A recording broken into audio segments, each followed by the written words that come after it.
Hello and welcome to Keep Talking, a community dialogue about mental health. My name is Gay Maxwell and I am the manager of the Office of Continuing Education at the Brattleboro Retreat. The Brattleboro Retreat is a psychiatric hospital and addictions treatment center that serves adolescents, children, and adults in a variety of inpatient, outpatient, and residential settings. The Brattleboro Retreat provides care and courage when being human hurts.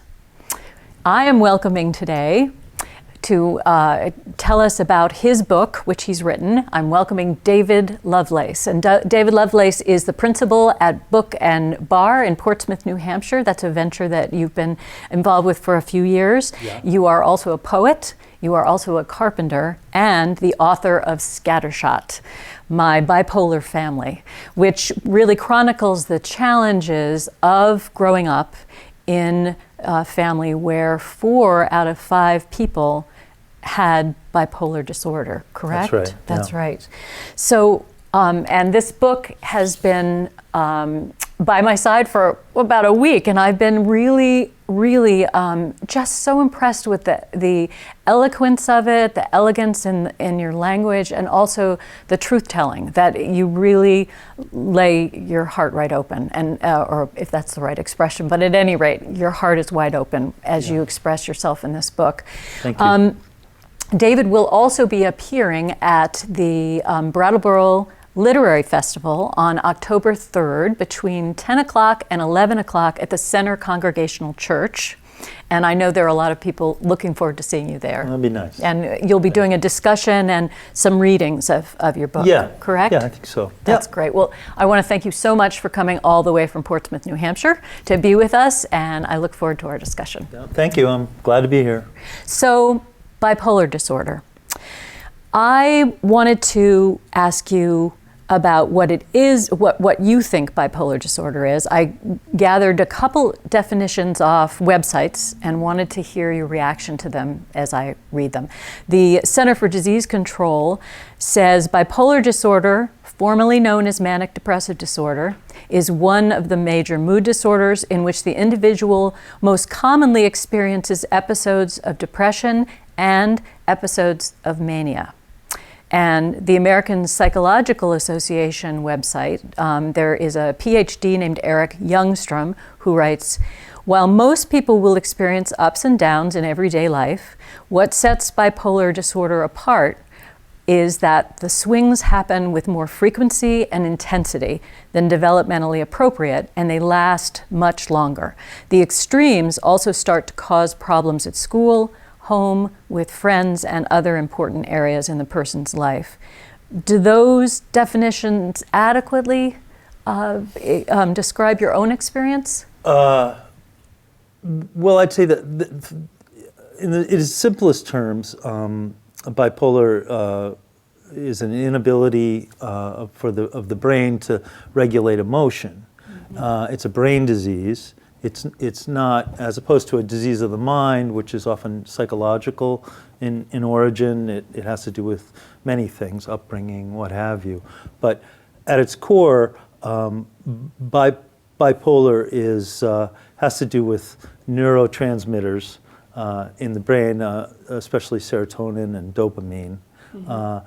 And I'm not a neurologist, but it has to do with these neurotransmitters in a way I think about it as welling up or getting drawn down. Mm-hmm. If you have too much activity in the brain, you're speeding up, you quickly gallop over the edge. With mania, there's what I call a quicksilver moment where you're hypomanic,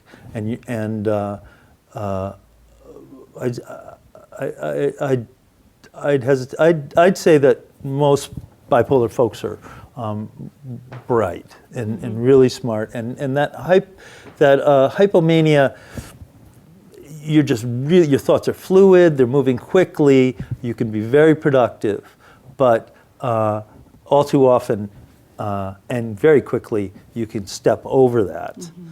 And your mind begins to race, you stop sleeping, you stop eating, you're talking incessantly. and you cease to make sense. It's just a waterfall of connections that are happening, and so fast that you want to describe them to people, but you can't. Yes. Well, so you're talking. You refer to it as a disease, and that's a. I know that certainly one of the issues that we at the retreat are working along a lot about is that in terms of our Stand Up to Stigma campaign, is that many times people have perceived mental illness as failing in moral character. Right. People are lazy. They just want attention for themselves. There are a lot of judgments, and one of the messages that seem loud and clear in your book is this is an illness. This is there are many. It's an illness that needs medicine, it needs proper medical care, and we need to take it seriously in that way, and also treat the people that suffer from it as, they are truly suffering. Yeah, and I think for when a loved one is ill, especially when they're depressed, one can get so frustrated and angry. It's important to realize that it's not volitional. It's something that's occurring in their brain. Your body is actually shutting down when you're clinically depressed. It's not that they don't want to get out of bed; it's that they can't. And you describe that very well with yourself and with your father, in terms of just that it hurts. That it actually physically hurts. Yeah. One of the things I just wanted to, speaking of your father and getting into the fact that this was a family who really got, in terms of the genetic game, you really had a lot that happened within one full house. Exactly, well put. Yeah. And it sounded as if your mother suffered from depression and paranoia and delusions well before your birth. Right. But even after your birth, following your birth, and then following the birth of your siblings, she also had severe postpartum depression, and which also brought on delusions and a lot of fear. It sounded like she experienced tremendous fear. Tremendous fear, paranoia, just delusional thinking. I mean, she was first hospitalized when she was in college, and she was diagnosed as schizophrenic. That was 1949, which is very common then. And she had electroshock, and I believe she was given Thorazine. I'm not sure, but that was the first of many episodes. And the postpartum stuff. Those bouts led to, like after I was born, she was hospitalized again. And then I just remember as a 7-year-old, her laying on the couch with my baby brother and just drowning in her mind, just getting quieter and quieter and just shrinking into herself. And that was very frightening. I was scared the hell out of me. Well, I'm speaking of that. I wanted to read this passage from your book, which really struck me, and I think kind of sets the stage for a lot of how you coped in your life. You write, "When I was 7, a nightmare lodged in my chest and never left. Alone late at night, I saw my mother snarling and snapping. On some level, I think my siblings and I felt responsible for the sickness that followed our birth. My mother's postpartum delusion threw shadows over my family's world. She broke into black rooms we never could enter. My father began to shield my mother from the outside, from trouble and finances, from parties and friends, even from us. I spent my childhood afraid for my mother, afraid I would lose her to hospitals, to all the whispered secrets. It became my lifelong fear, our family's madness, my mother barking, my mother convulsed."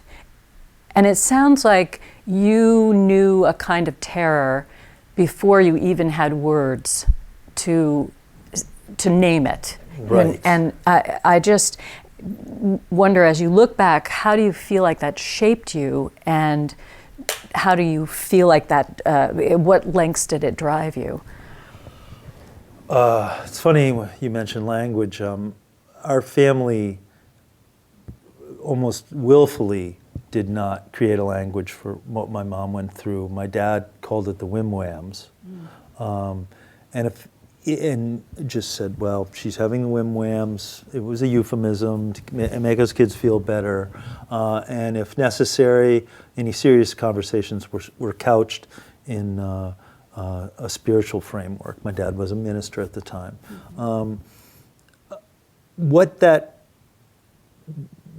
vision of my mom did to me was it left just a lifelong fear of madness.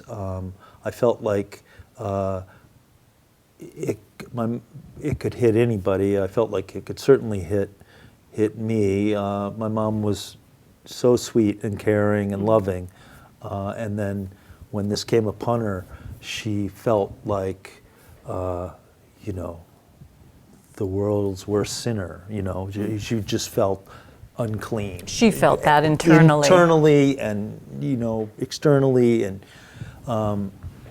that frightened me. And we can talk more when we get into the episodes that happened in '86 about where that drove me and what you know, how I reacted to that more. But fundamentally with my mom, it was just fear. You speak about, and I just was going to touch on your father a little bit. Yeah. You say very loving things about your dad, and that you loved being with him. That's one of the things that popped out too, that you loved absolutely. being with him.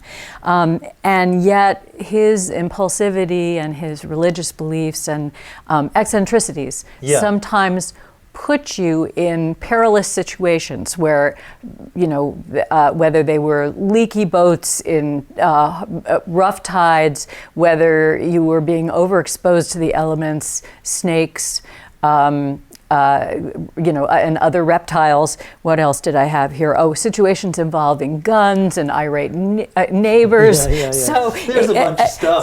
There's a bunch of stuff. So I just wondered, do you, looking back on that now, was that part, do you feel like that, you know, parental judgment that actually... Was that impaired? Yes, was that, with a hypomania, was that part of the hypomania? It's hard for me to say. Hypomania. I think that his eccentricity preceded his you know, bipolar stuff. My dad was a writer and you know, an intellectual, and he's brilliant, and that comes very clear in the book. Yeah, he was able to tamp down his emotions and compartmentalize stuff, so that he was just eccentric, and we had no inkling that he was mentally ill or would become mentally ill. I mean, his onset is unusual. Usually, it happens when you're in your your teens or your early 20s. Is usually when the onset occurs, and he was in his 50s before he all of a sudden, boom, had a psychotic break. But no, you know, growing up with my dad, those were all adventures, you know? So I learned a lot about boating from my dad. You did. And you had the fishing, which you're still doing now. Sure, a lot of lifelong things. Yes. You know, and, you know, my dad's doing well. I see him, and I love to talk to him about, you know, all kinds of things, poetry, politics, what have you. Yes, yeah. Well, you had your first depressive episode around the age of 16, am I right? Correct. Yeah, I did. And it was clinical. In retrospect, I know that. I just sank into myself much like my mom did. I wasn't quite as delusional as she was, but I despised my hands. You know, any part of my body I looked at, I disgusted me.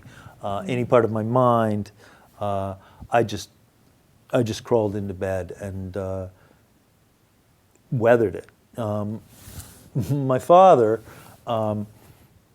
romanticized it in a religious frame. I mean, St. John of the Cross has a term called dark night of the soul. Well, this is something that you move through, and it's part of almost a purging, spiritual road that you must go through. And to some degree, I believe that. I believe that depression can teach many, many things, sort of a profound empathy. But the fact that he made light of it and was like, this is great, it's the dark night of the soul, that was not the case. I should have been taken to a doctor. Well, it was. But it was early. Your description was it was early in history for psychotropic medications. Absolutely. But there were clear signs. Reading it, Yeah. I had that feeling. Take this child to a doctor. Yeah. I definitely had those feelings. My brother had his first depression was when he was 16 too. I don't know if I mentioned that. Yes, Okay. yes, I do. And your dad, at that point, sort of said, "This is Satan testing you, and you'll be a better Christian after Yes. you go through this." Yes. It wasn't long after that you said to yourself, "I'm out of here. I have to get out." Yeah. Am I right? Well, Yeah. pretty much. Yeah. When I don't know that I ever lost my faith. I mean, I guess I lose it periodically. It comes back in various forms. But yeah, I ventured forth as soon as I got out of high school. I went to Brazil that summer, and I just kept going.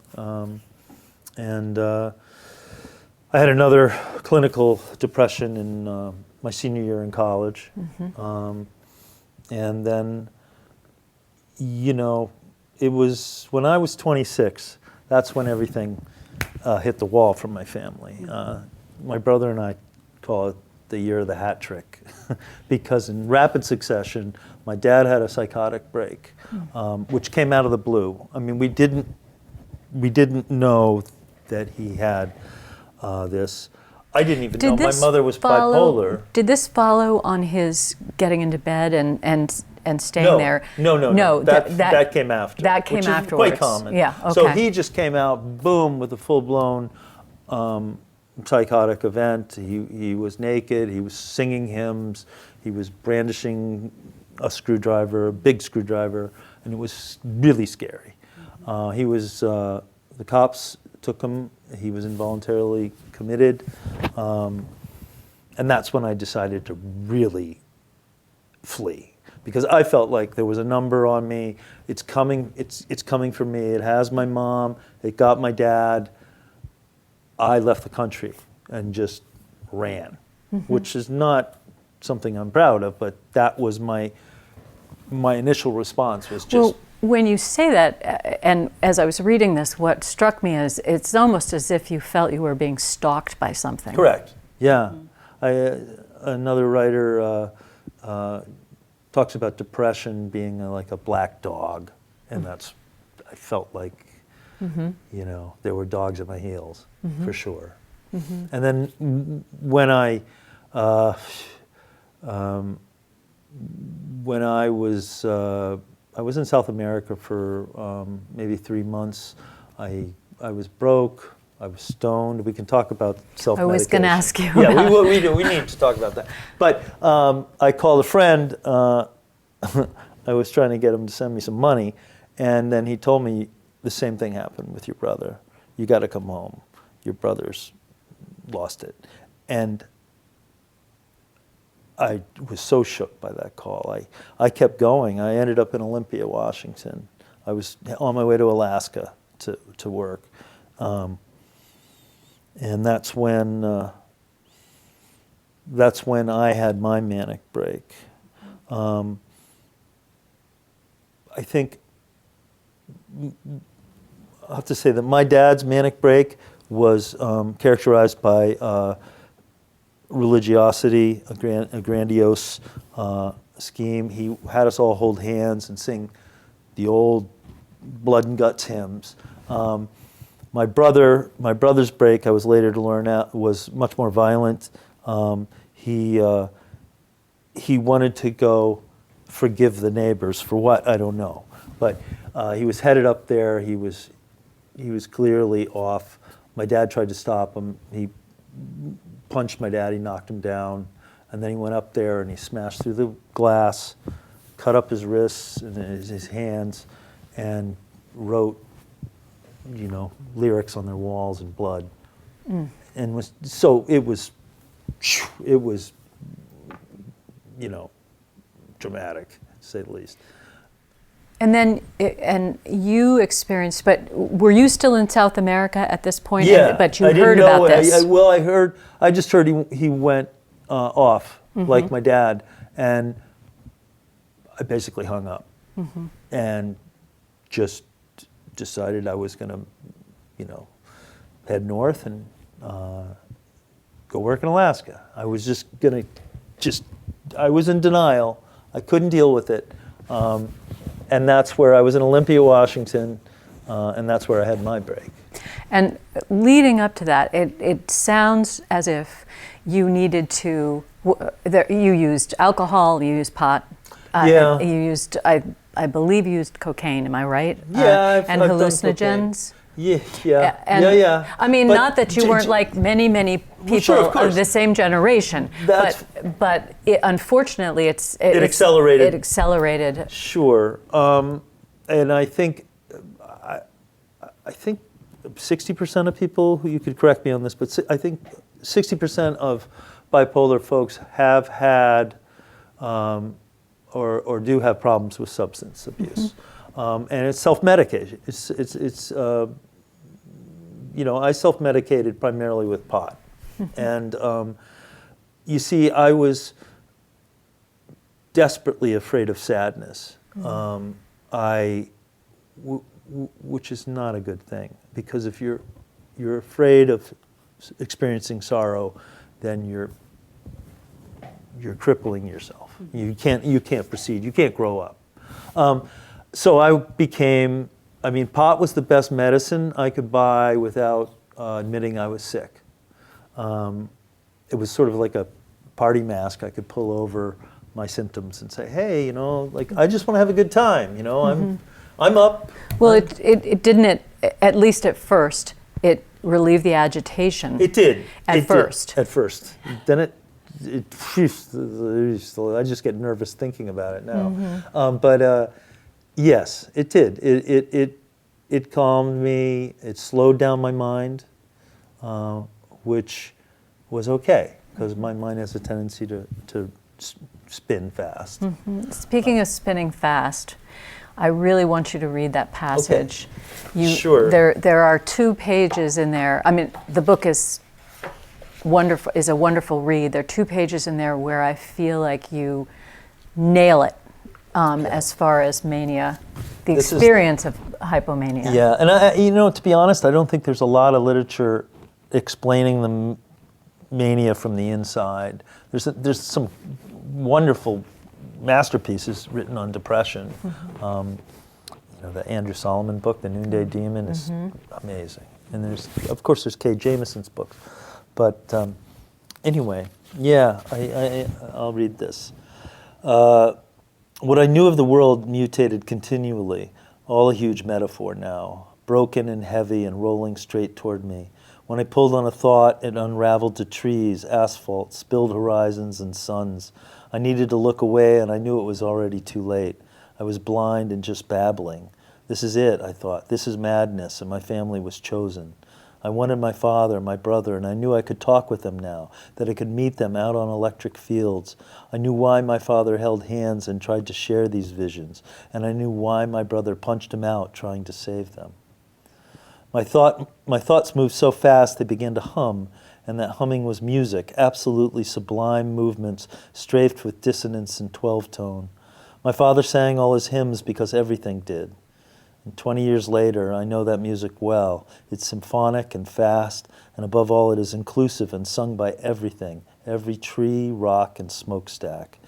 These song cycles draw a skein up under experience, increasing its tempos, tightening the harmonies, connecting it all. There's a transcendental romance to mania, to this drawing together. And I still believe, that this music is true, that the scattershot visions of madness are holy. They are also crazy and hopeless and sad. At its core, the transcendental manic experience remains one of great loneliness. It transcends, but it rarely translates. True visions find their grounding and validity in the universal, the spiritual, but these visions are poured into each cooking skull one at a time. You'll burn down before you can share them. The face of God blinds and it burns, make no mistake. Approach these breaks in a sentimental fashion, and you'll find yourself seduced by nervous, chattering ghosts, maybe lost there for good. Worse, put your vision in a pulpit, wrap it up in some patchwork doctrinal robe, and you're absolutely finished, done. I find that so powerful, that description. Thank you. Yeah. Yeah. So I wonder what finally happened that you were able to embrace this disease or accept this disease. Yeah. That was the PR person's idea, to put on the flap of my jacket that I embrace the disease. Mm-hmm. It's more like of an awkward hug. Like I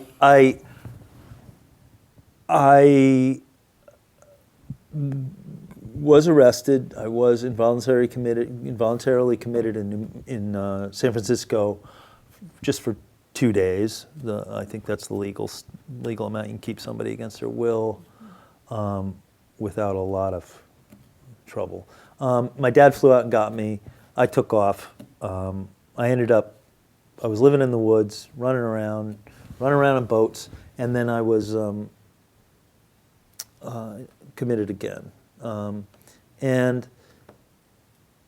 I struggled with it. I think noncompliance to meds is a huge issue, and I was really good at it. When I got out, I kept taking the medicine. I took lithium and an antipsychotic called Trilofan. They hit me with Haldol in San Francisco. So I connoted the two, the mood leveler, lithium, which is a godsend, with the other drug, which is more of a crisis management You drug. refer to it as a blunt instrument. Yeah, they use Haldol to club you out of the trees, when you're in crisis. And, I'd like to think I'd let them, I'd let them use it again if I was in a full-blown mania. It's useful. But they continued to keep me on it in lower doses, the Trilofan, after I got out. So I was taking Trilofan with the lithium. And I had no real counseling or therapy after I got out, and I connoted the two. I just felt, the side effects for the antipsychotics are harsh. I threw out both of them, and I threw out the baby with the bathwater. I threw out the lithium, and then I didn't take anything for 10 years. It wasn't until my daughter was born that I began to realize, I needed to get a handle on it and really look at it, and I needed to accept the illness, and I certainly, if not embrace it, I needed to forgive it. And figure out what it had taught me and my family. My family is just a textbook example of denial. We never talked about it. My mom, she was 5 feet tall, 110 pounds, and she took Haldol, Thorazine, Valium, Prozac, Wellbutrin, Abilify, Seroquel. She took all these drugs, and I think she spent maybe 2 hours in therapy, and that's a tragedy.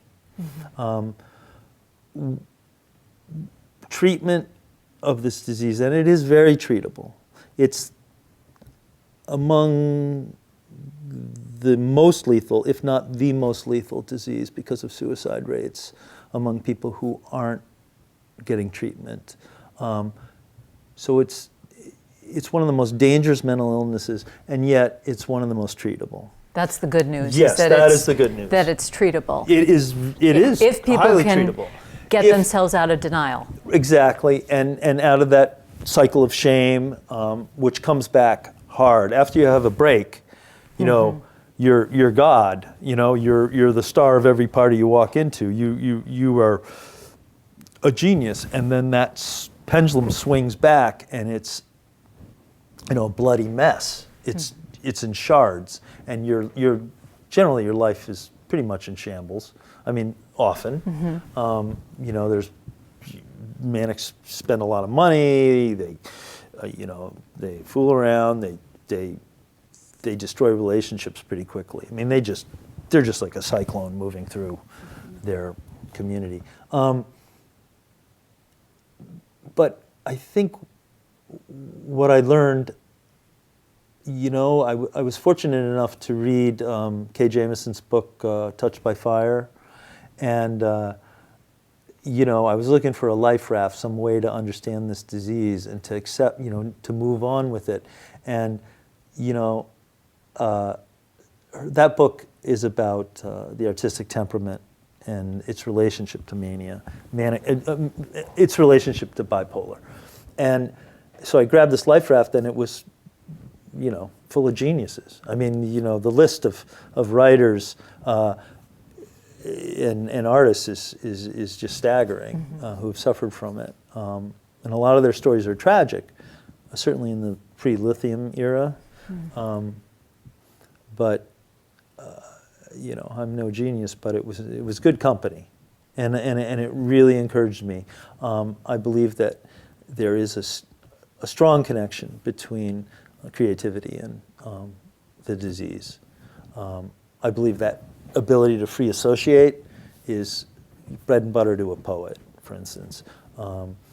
I believe that the empathy and wisdom that you pull out painfully from when you recover from depression is a very valuable thing, hard fought and valuable. So that's how I came to understand my disease as something that wasn't just an array of symptoms that needed to be eradicated, but it also came with a number of gifts that actually could be celebrated.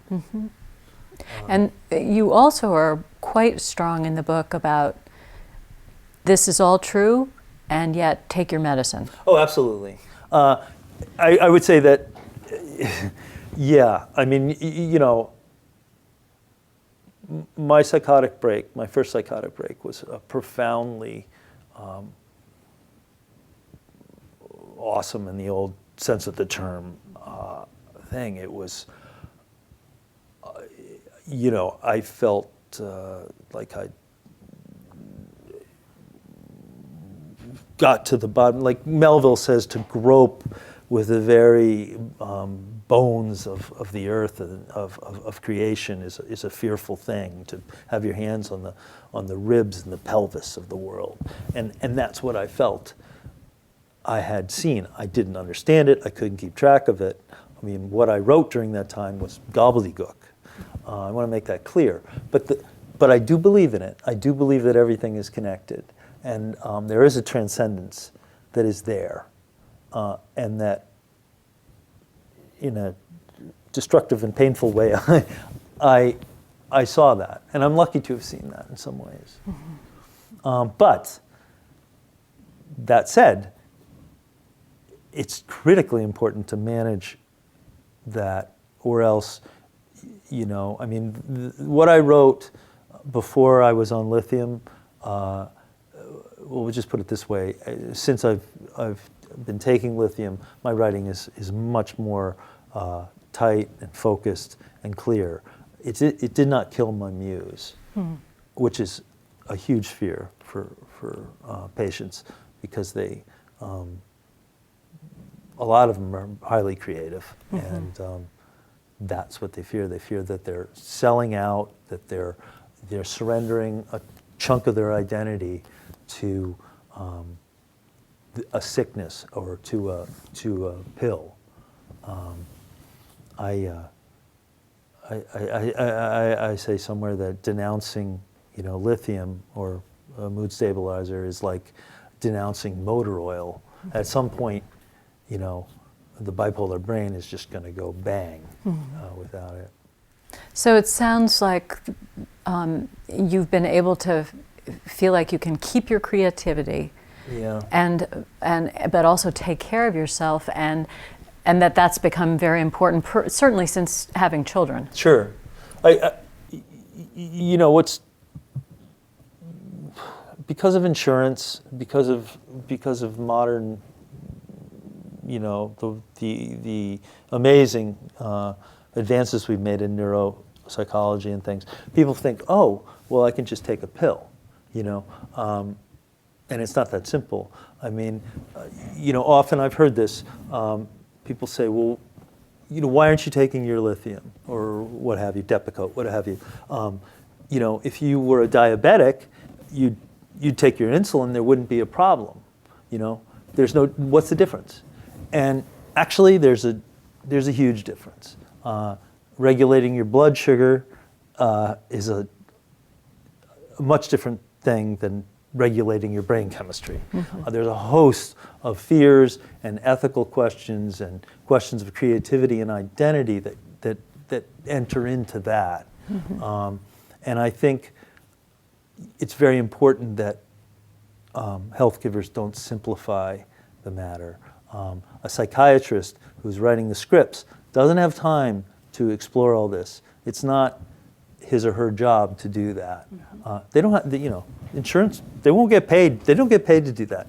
So it's really important to find a course of therapy or counseling to go hand in hand with this, to begin to get a handle on it and understand it. And all the studies that they've made really support that. Oh, absolutely. I mean, that one does much better when one is following a course of therapy with their prescribed medication than they do with either one alone. Yeah, and I'd love that if insurance companies recognize that more. But it was critical for me, and I mean, if somebody just gets a script and just starts taking these pills, they're going to throw them out if they don't really understand, if they don't really come to grips with it personally. And my book, I guess, is an attempt for me to do that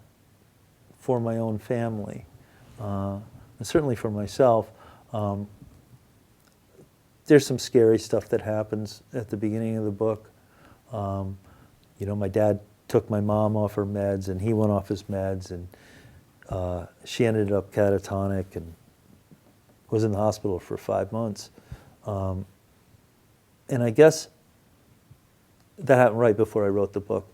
And I guess writing the book was a way to forgive him, for sure. And it was a way to forgive the illness, in a sense. Yes.